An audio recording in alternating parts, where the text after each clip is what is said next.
U.S. President Donald Trump answered questions from reporters while flying from the U.S. to Israel on Sunday. According to Associated Press, Trump spoke about tariffs, China, and the war in Ukraine, commenting that, "I really think that Putin would look great if he got this settled," adding that if Putin can't reach a peace agreement, it's not going to be good for him. China has called for the U.S. to withdraw a new threat of a 100% tariff and other export control measures. The statement Monday came after President Donald Trump announced the new tariff threat in the latest escalation of the ongoing trade war. Trump issued a 100% tariff threat on all Chinese imports into the U.S. China last week placed stricter restrictions on rare earths, which is a vital resource used in electronics. Trump on Sunday did not withdraw his tariff threat but seemed more conciliatory. The latest economic indicators show the retaliatory actions and uncertainty is having an impact on existing trade between the two nations. President Trump said the 100% tariff takes effect on November 1st, but he said that date is, like an eternity, for him. I don't know about the Riviera for a while, because you take a look at what you have to get people taken care of first, but it's going to start really essentially immediately. I mean, they're going to have to start by removing a lot of the structures that you see that are down to the ground. I mean, it's blasted. This is like a demolition site. Almost the entire site is. So you have to get rid of what you have there. You have structures that are very dangerous. They're falling down. If they haven't fallen, they're going to fall down of their own volition. Here, that's very quick, but over the years, it'll look very good. It'll be, it's got the first chance it's had in centuries of being peaceful. It's always been a very, very strange area. It's always been loaded up with problems, religious problems, problems like no other place probably in the world. And I think it's going to normalize. All you can say, if it normalizes, that would be fantastic. I think people are going to behave. Everybody knows their place. It's going to be great for everybody. It's going to be great for the surrounding countries, Arab, Muslim, all of them. It's going to be great for Israel. Everybody is happy. And I think it's going to stay that way. A couple of weeks ago, you were doing an interview and you talked about how you hope to end the war in Ukraine because it might help you get into heaven. How does this help? Does this help? I mean, you know, I'm being a little cute. I don't think there's anything going to get me in heaven. Okay, I think I'm not maybe heaven bound. I may be in heaven right now as we fly in Air Force One. I'm not sure I'm going to be able to make heaven. We had a very good conversation this morning and yesterday, and he basically would like to, as you know, we are not sending any weapons. We're sending them to NATO, and NATO is paying, which is a big difference between Biden and Trump. Because Biden gave them $350 billion, and we didn't. We gave them nothing, but we gave them respect and some other things, frankly. So we talked about weapons, and the weapons are sent to NATO, and NATO then sends us a check. They pay for them in full, and they would need more weapons, and we're looking into doing that. We hope we're going to be able to provide them. And we talked about the weapons they need, what kind of weapons. They need Patriots very badly. They'd like to have Tomahawks. That's a step up. They'd like to have Tomahawks. We talked about that. And so we'll see. Well, I don't know. I might have to speak to Russia, to be honest with you, about Tomahawks.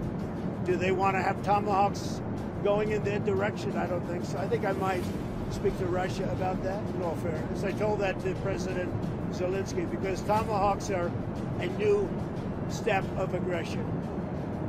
Right? You understand that very well. Would you ever visit Gaza? I would, yeah, I would. I'd be proud to. I see it. I mean, I know it so well without visiting, but I do see it. Yeah, I would, actually. I'd like to do it. I'd like to put my feet on it, at least. But I think it's going to be a great miracle over the coming decades. And you know, if you go too fast, that's not going to be good. You have to go at the right speed. You can't go too fast. I also saw the crowd cheer when he mentioned Trump, like really cheer, and it's an honor. No, as I said, I think Bibi did a great job. I had some words with him a couple of times where I didn't agree, and he was always he was the right guy at the right time. I'm not worried about anything. I think we have a great deal, and it's a great deal for everybody. You know, a great deal is a deal where everybody's happy. In every country, they're dancing in the streets. That's a great deal. It's a unique period in time. U.S. President Donald Trump has landed in Israel to mark the U.S.-brokered ceasefire as Hamas started releasing Israeli hostages after 2 years of war. According to Associated Press, Air Force One touched down at Ben Gurion International Airport at 9:42 a.m. local time, after flying over Hostages Square in Tel Aviv, where tens of thousands have gathered, on way to landing. The military acknowledged having taken over the 7 after they were freed by Hamas and given to the International Committee of the Red Cross. The 7 hostages will cross into Israel and be transferred to a military base in southern Israel to be reunited with their families. They'll then be taken by helicopter to Israeli hospitals.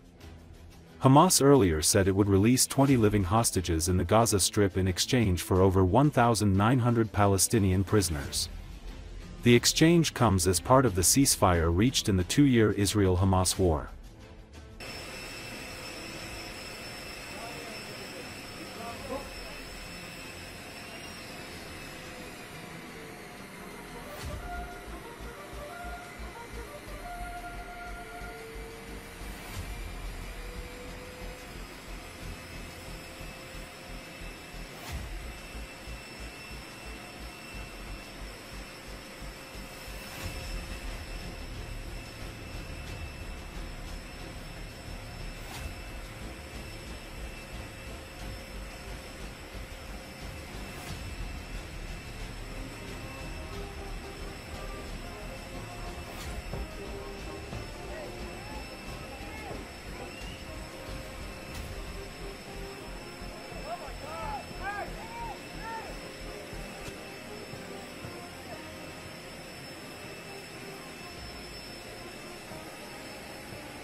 מסדר יעבור לדום. מסדר דום.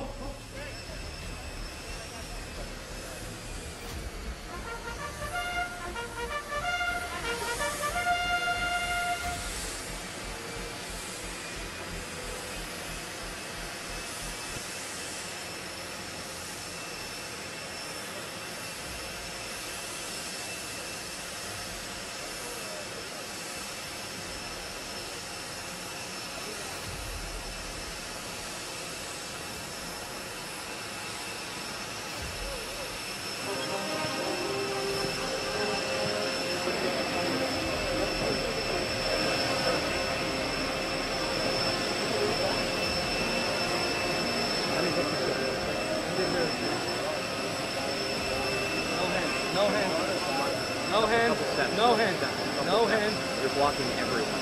Everybody.